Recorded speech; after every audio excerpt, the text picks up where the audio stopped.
Today we are going to discuss a few topics from refraction. So now we are having basic idea about refraction. Before going to the next few topics, let us recapitulate a few question answers, few concepts from your book. So first question, so there is a diagram I am drawing, a diagram of a glass slab. So this is a glass slab on which light is incident. So this is the incident ray. So this is a glass slab and this is an incident ray falling from the air and to the glass slab, and these are the four possible emergent rays. Which one is correct? You have to find out. So what do you think, which one is correct? So let us try to investigate. So this one A, it's, if I take it as this one as a normal, so air and glass, it's not falling along the normal, so it cannot, the incident the refracted ray here cannot go through the along the normal. So this one we are striking out as the refracted ray is going along the normal. Now this one, this second this one D, ray D, it's bending away from the normal. This is a rarer medium, this is a denser medium. So a ray while traveling from rarer to denser medium cannot bend away from the normal. So this one also I am striking out. Now what about C? C, if you look at C, at this interface, this is the first interface, this is the second interface between glass and air. There is no refraction. Without refraction it's going out. So I'm striking this one out also, and this is also bending away from the normal. Okay, so this is simply going straight undeviated. There is no lateral shift for C, so I'm striking out. Only correct option is B. At this first interface it's bending towards the normal, and at the second interface it's bending away from the normal. Then we'll go to the next question. Now this is the second question. A ray of light, a ray of monochromatic light. Monochromatic means a single color. Mono means one and chroma means color. Single color means a light having single wavelength. Light, and here the color is said that is green light, enters the liquid from here, and this angle 1 is 45 degree. Okay, and angle 2, angle 1 equal to 45 degree, angle 2 equal to 30 degree. It's given.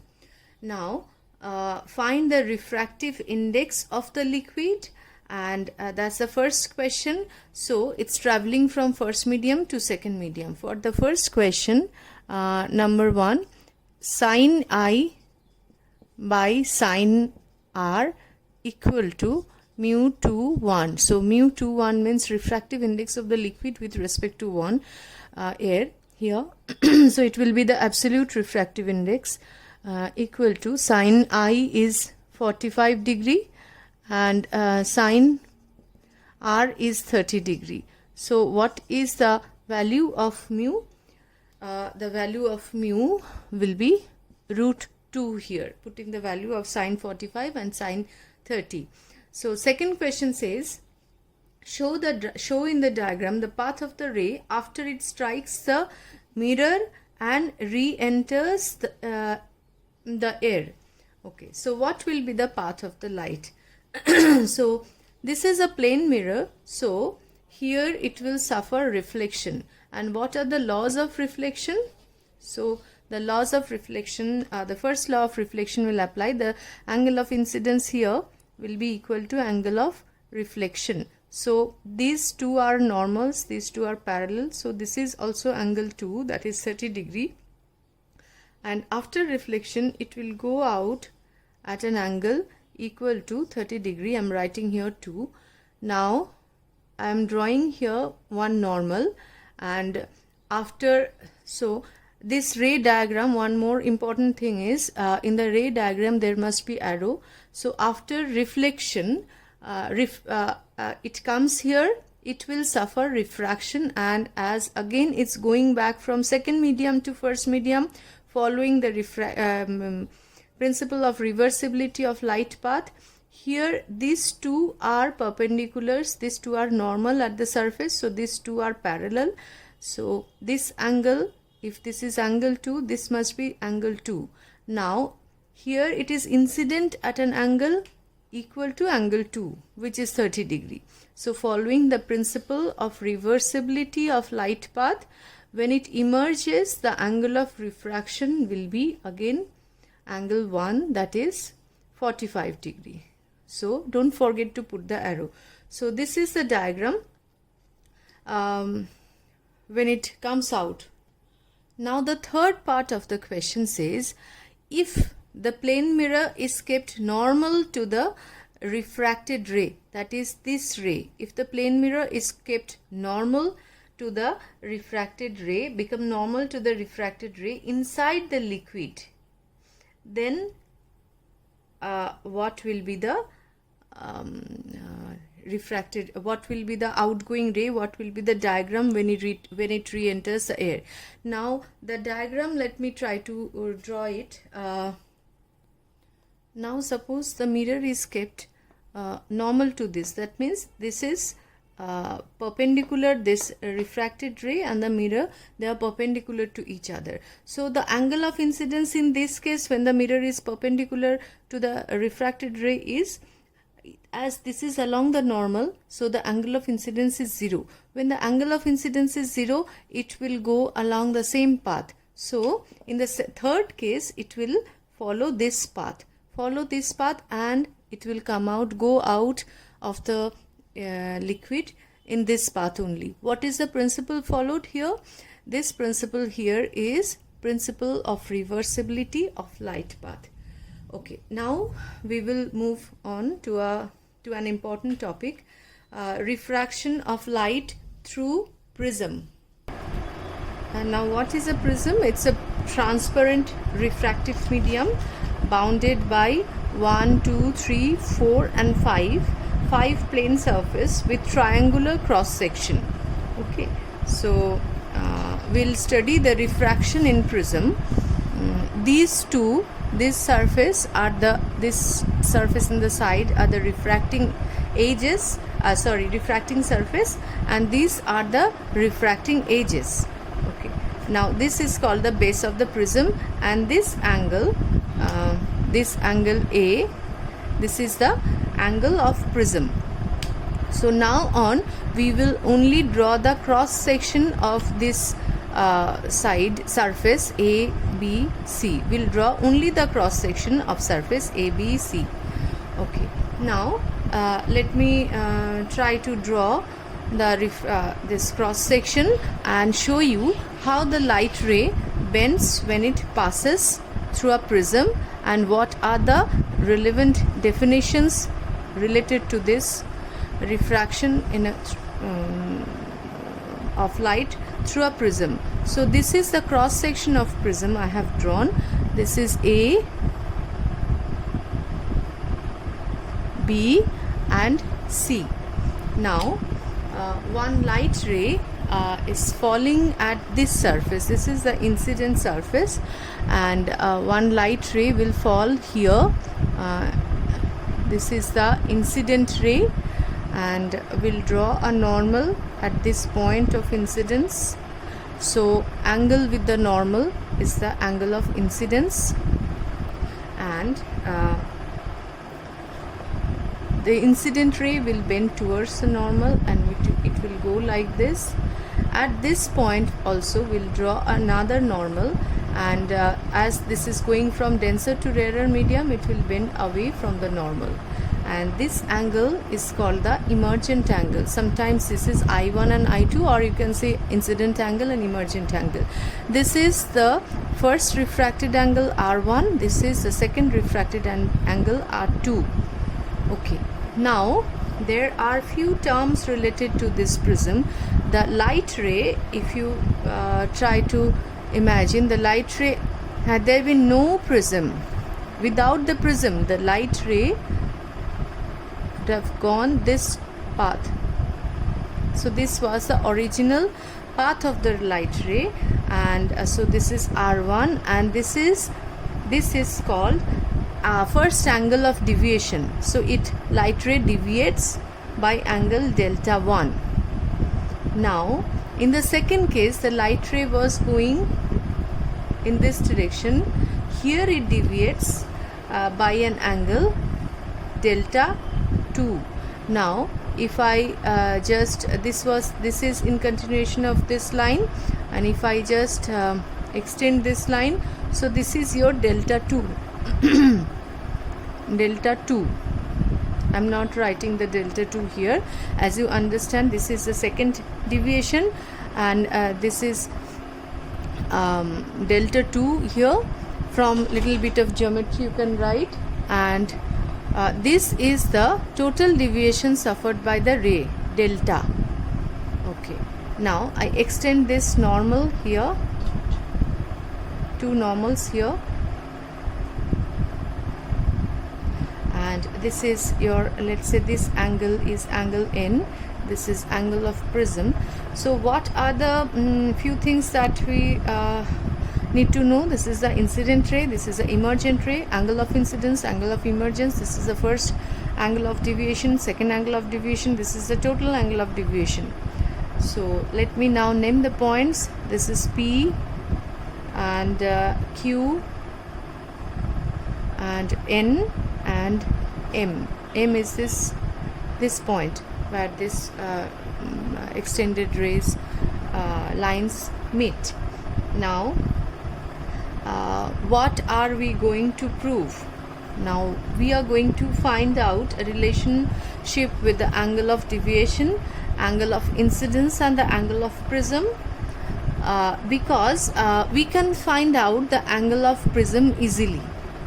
While making the prism, we can find out the angle of prism. We just want to know if a particular ray is incident on the prism, how much it will be deviated. So inside, what is R1 and R2, it's not so easy to measure. So what we can measure from outside is the angle of prism, angle of incidence and angle of emergence. So these three parameters we can measure easily. So inside what's happening we actually cannot measure, but we need to find out how much the ray will be deviated. So angle of deviation we need to find out. So how to find out how much the ray will be deviated and what are the factors on which this deviation depends upon? So first of all, from this triangle we can say that R1 plus R2 plus N is 180 degree. So I'm not giving the sign for this angle R1 plus R2 plus N, or let me put the sign here, equal to 180 degree. Okay, now from this quadrilateral, so this is the normal at this point, so you can say that A plus this is 90, this is a normal, so this angle is 90 degree. Here this is the normal, so this angle is 90 degree. So from this quadrilateral APQ, from quadrilateral APNQ, you can say that angle A plus angle N plus 90 plus 90, that is 180 degree, equal to 360 degree. That is angle A equal to angle A plus angle N equal to 180 degree. So from this part, this is equation 1 and this is equation 2. From 1 and 2, comparing 1 and 2, we can say that angle A equal to angle R1 plus angle R2. So that's decided.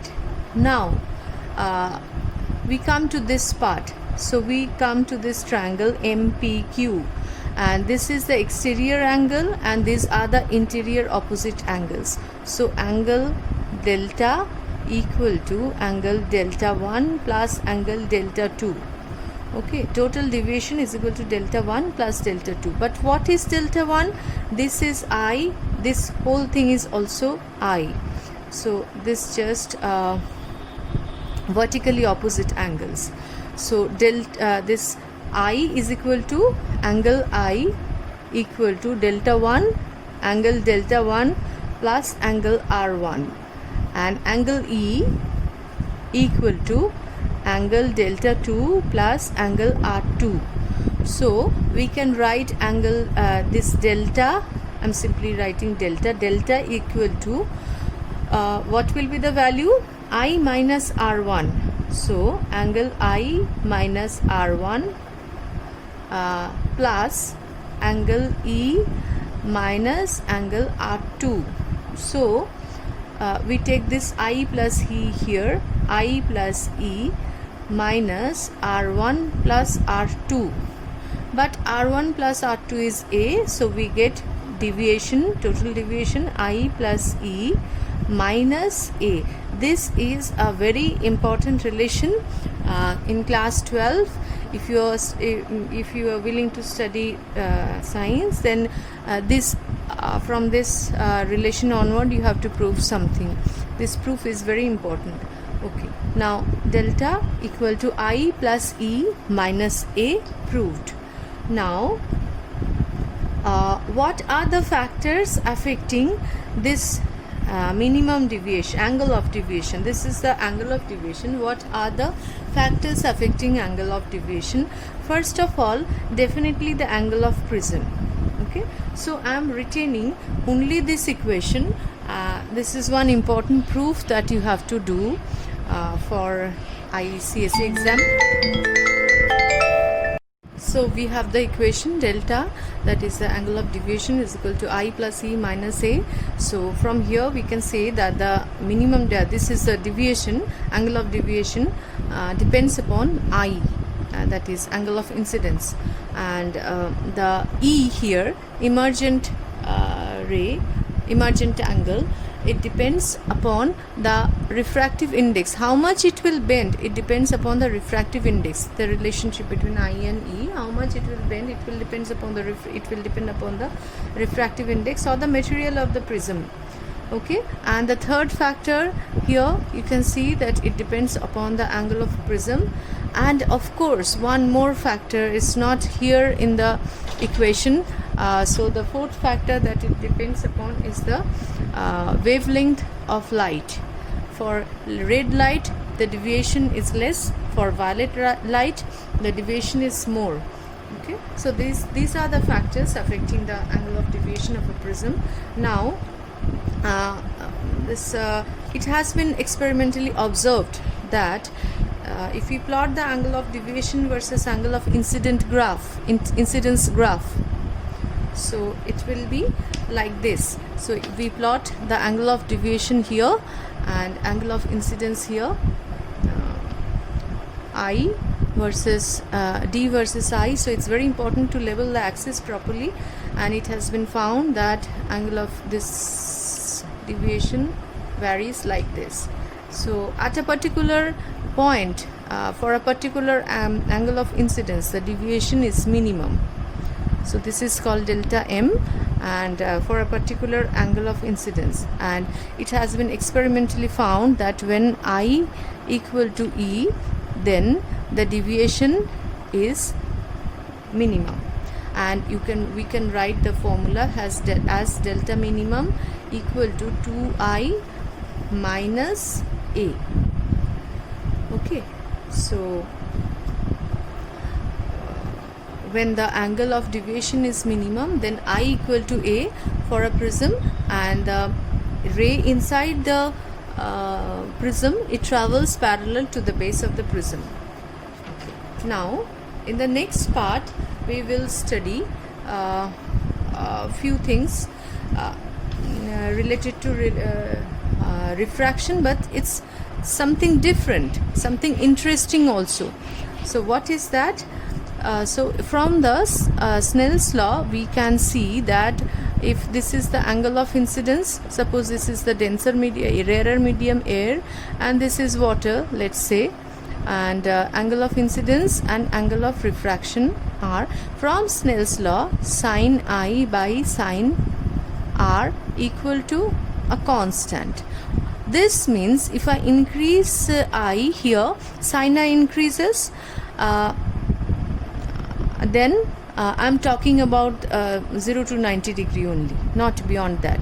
from 0 to 90 degree. If the angle of incidence increases, the sine value of sin I also increases, and to keep this constant, the R must also increase. So when I am increasing the angle of incidence, the angle of refraction also increases.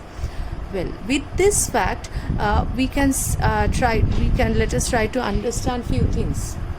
Okay, so this is the interface of two medium. This is the denser medium, and this is the rarer medium.